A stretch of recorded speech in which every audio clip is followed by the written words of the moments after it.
ইমনের দোকানের ভালো ডাব বিক্রি করা হয়। ইমনের দোকানে ভালো ডাব, আধুনিক ডাব, যে ডাব বাজারে কোথাও পাওয়া যায় না।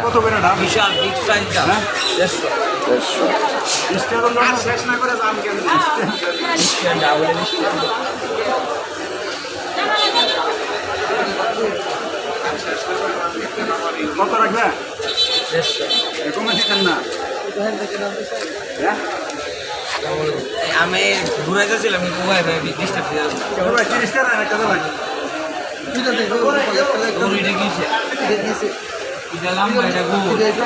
আর এইটা ওইটা